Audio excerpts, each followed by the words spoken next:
93장, 찬송가 93장 부르겠습니다.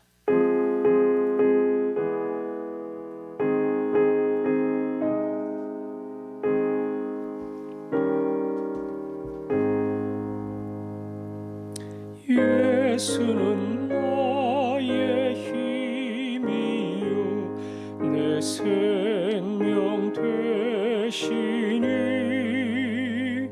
구주 예수 떠나 살면 죄 중에 빠지리 눈물이 앞을 가리고 내 맘에 근심 쌓일 때 위로하고 힘주시리 주 예수. 예수는 나의 힘이요 내 친구 되시니 큰 해를 간구하면 풍성히 받으리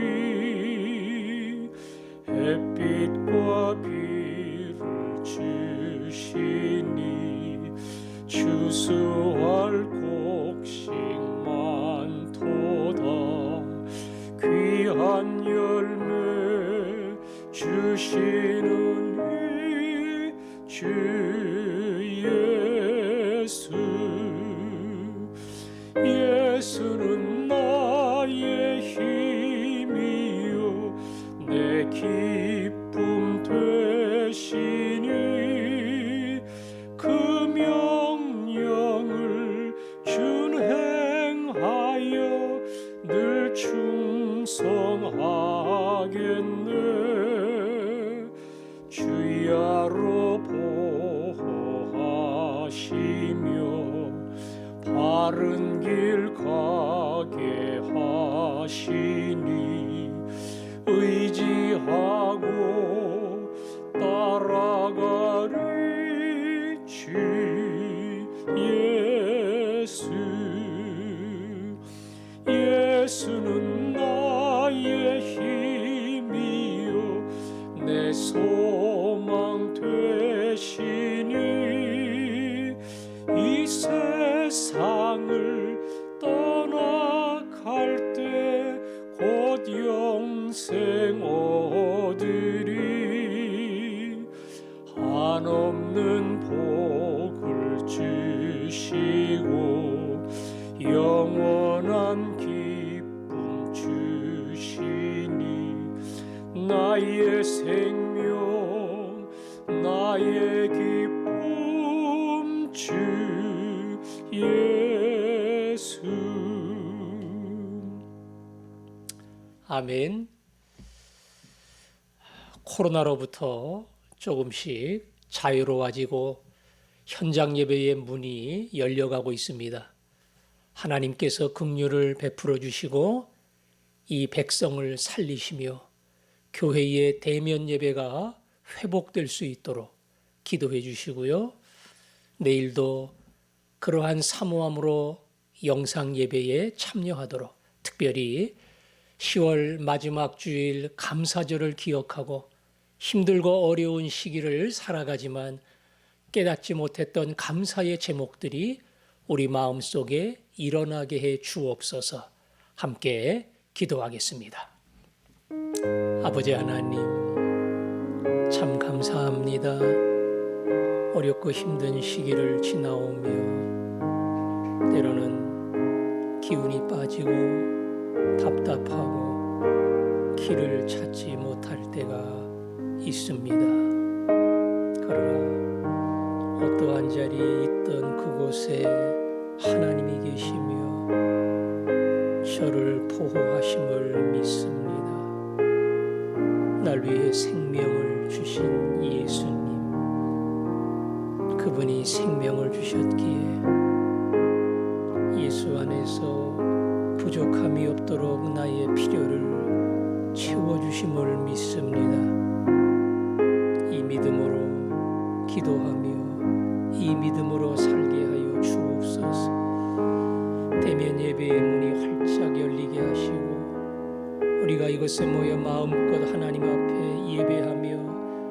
하나님 높여드리는 시간이 될 수 있도록 우리를 붙들어 주시기를 원합니다. 아버지 하나님, 특별히 10월 마지막 주일 감사절을 생각하며 감사가 종의 마음, 우리의 마음에 넘치도록 주여 복을 더하여 주옵소서. 아멘. 하나님 감사합니다. 오랜 시간 기다렸는데 조금씩 문을 열어주시고 화전중앙 모든 성도들이 함께 나와 예배할 수 있는 그날을 허락해 주심을 감사합니다. 사모함으로 준비하게 하시고 문이 열릴 때에 주 앞에 나와 마음껏 예배하는 저희들 되게 하여 주옵소서. 10월은 감사로 고백하며 주님 앞에 나가는 달인 줄로 믿습니다. 마지막 감사절을 준비하며 우리의 마음속에 몰랐던 감사가 생각나게 하시고 가장 어려운 시기에 가장 큰 감사의 제목들을 깨닫게 하여 주옵소서. 예수님 이름으로 기도합니다. 아멘. 디도서 2장 1절과 2절 2절 말씀만 읽겠습니다. 디도서 2장 1절과 2절입니다. 같이 읽습니다. 시작. 오직 너는 바른 교훈에 합당한 것을 말하여 늙은 남자로는 절제하며 경건하며 신중하며 믿음과 사랑과 인내함에 온전하게 하고. 아멘. 여기 2장에는 늙은 남자, 늙은 여자, 젊은 남자, 교회 안에서 믿음의 일꾼을 세우는 일에 관하여 바울이 권면하고 있습니다. 교회 안에 일꾼을 세운다고 하는 것은 굉장히 중요합니다.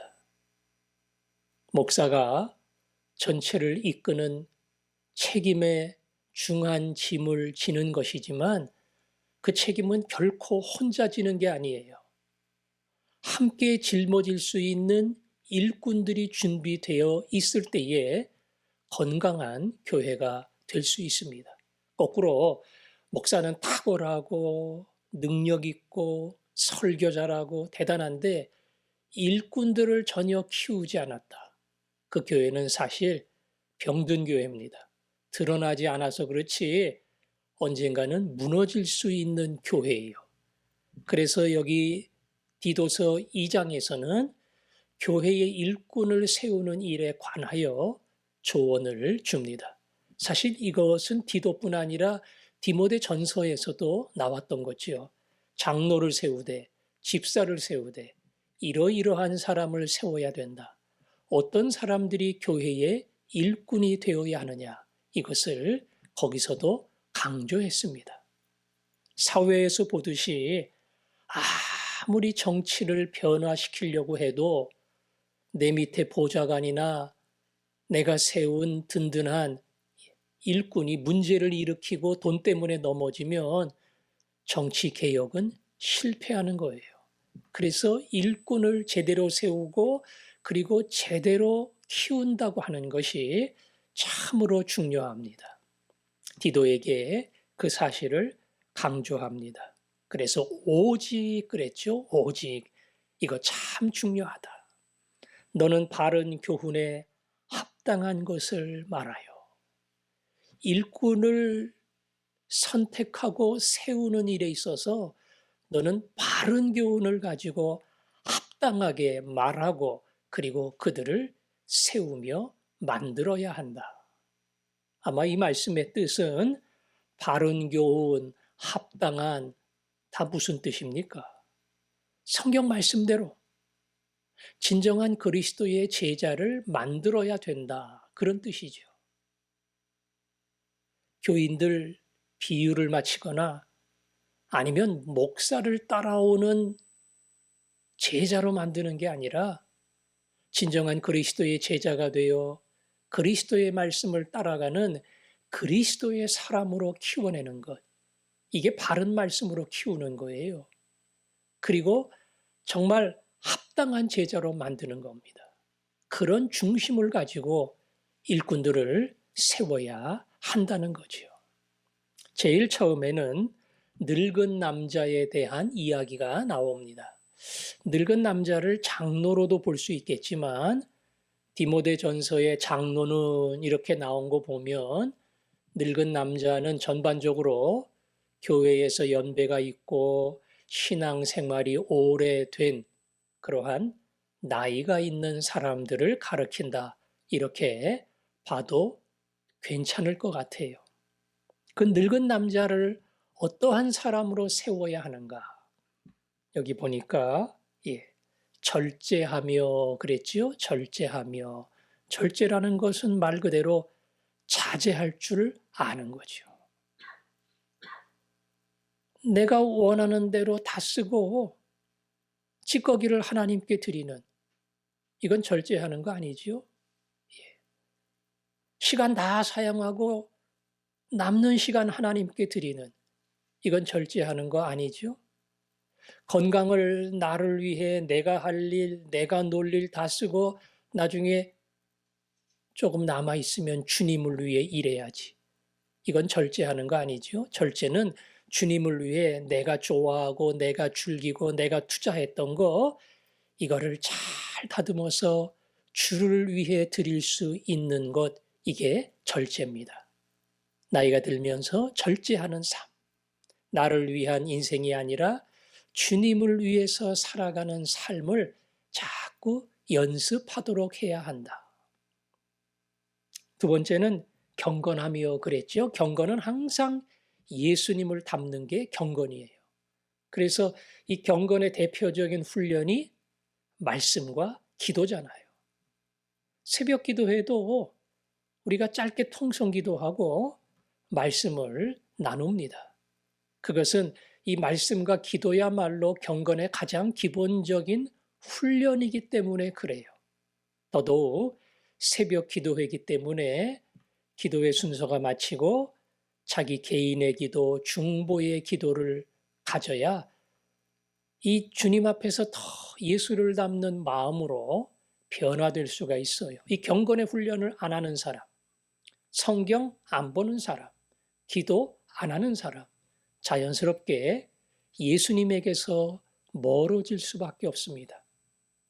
육체 연습은 약간의 유익이 있지만 경건은 범사에 유익하니 금생과 내세의 약속이 있느니라. 천국을 믿는 사람은 이 땅에 살면서도 주님을 닮기 위해 경건의 연습을 계속 해야 하는 겁니다. 세 번째는 신중하며 그랬죠. 신중하다는 것은 함부로 말하거나 함부로 행동하지 않는 겁니다. 조금 더 생각하고 그리고 말하고 행동하는 거예요. 깊은 생각이 없이 쉽게 말하고 쉽게 행동하면 많은 실수를 저지르고 더 많은 상처를 만들 수가 있어요. 그래서 습관이 안 된 사람은 연습을 해야 됩니다. 2초, 3초라도 잠깐 생각하고 말을 해야지 그렇지 않으면 덕스러운 입술이 될 수 없어요. 잠깐 생각하고 행동을 해야지 그렇지 않으면 의도와 다르게 상처를 줄 수 있어요. 그래서 믿는 사람은 이 신중함의 훈련을 해야 한다. 그 다음에는 믿음과 그랬죠. 믿음은 하나님에 대한 겁니다. 하나님을 꼭 붙들고 나갈 줄 알아야 된다. 왜냐하면 세상도 변하고 사람도 변하고 나도 변해요.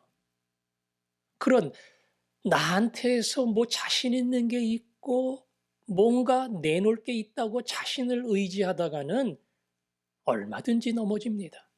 세상에 믿을 만한 사람이 있고 기반이 다 되어 있어서 이제 전부 끝났어. 그거 붙들고 살다가는 언젠가는 큰 실망을 하게 됩니다.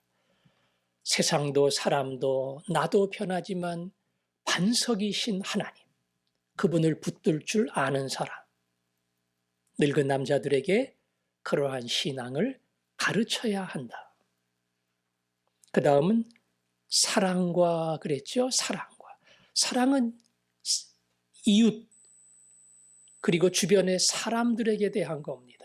믿음은 하나님께 대한 것이라면 사랑은 주변을 향한 거예요. 주변에 머무는 사람들, 교회의 가족들, 이 사람들을 향한 관심, 그리고 배품, 나눔, 이런 것들이 자꾸 풍성해지는 사람, 그런 사람이 되어야 한다. 마지막은 인내함에 온전하게 하고 그랬죠? 인내는 항상 시련과 고난을 전제로 하는 겁니다. 인생 1, 2년, 10년, 20년 산 게 아니잖아요. 늙은 남자는 말 그대로 말년의 길을 가는 겁니다. 그때로 따지면 50, 60쯤 될 것이고요. 지금으로 따지면 70, 80이 될 겁니다.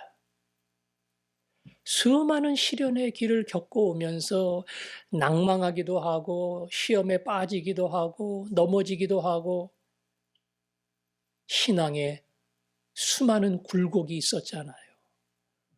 그런 일이 앞으로는 안 생긴다? 보장 없습니다. 얼마든지 생길 수 있습니다. 그러나 과거에 수많은 실패의 경험이 있었기에 그런 시련이 다가올 때에 그 시련을 어떻게 이길 것인가?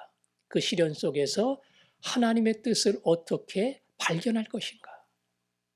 이런 것들을 바로 깨닫고 가는 사람이 되어야 한다. 교회 안에 늙은 남자라고 하는 것은 이제 그 다음에 나오는 늙은 여자와 마찬가지로 교회의 어른들입니다. 이 어른들의 역할이라는 것이 굉장히 중요해요. 물론 젊은 층도 중요하지만 이런 어떤 신앙의 흐름은 어른에서 젊은 층으로 내려오는 거예요. 어른도 젊은이 보고 배우지만 젊은이가 어른을 보고 배우는 겁니다. 그래서 이들의 신앙의 모습이 자연스럽게 젊은 층, 자녀층에게 전달이 되는 거예요. 그래서 예수 믿고 나이가 들고 점점 노인이 되어가는 이 사람들이 몸도 약해지고 믿음도 약해지고 그저 자기밖에 생각할 줄 모르고 그런 영적 유치원 학생과 같이 되면 얼마나 안타까운 거예요.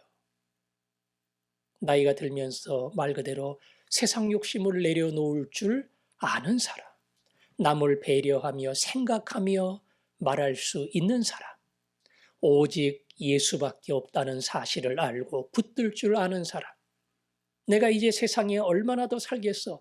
그래서 미련 없이 사랑하며 나누어 줄 수 있는 사람, 처음 겪는 시련이 아니기에 그 시련 앞에서 인내를 배우며 성숙을 경험할 수 있는 사람, 교회 안에 연세든 사람들이 이 길 계속 가야 된다. 나이 들고 거꾸로 신앙이 빠꾸하는, 뒤로 물러나는 이런 사람 되면 안 돼. 이 길을 가도록 너는 가르치고 그들을 세워가라. 오늘 이 항목 가운데 내게 혹시 부족한 것이 무엇이 있을까? 찾아보고 하나님, 제가 시련에 너무 실망을 합니다. 하나님, 제가 절제할 줄을 모릅니다. 하나님, 제가 조그만 일에 상처받고 사랑하지 않으려고 하고 금방 미움이 생깁니다. 자기의 부족한 부분을 내려놓고 하나님의 은혜를 구하는 사람. 오늘도 그 기도로 하나님 앞에 나갈 수 있기를 바랍니다.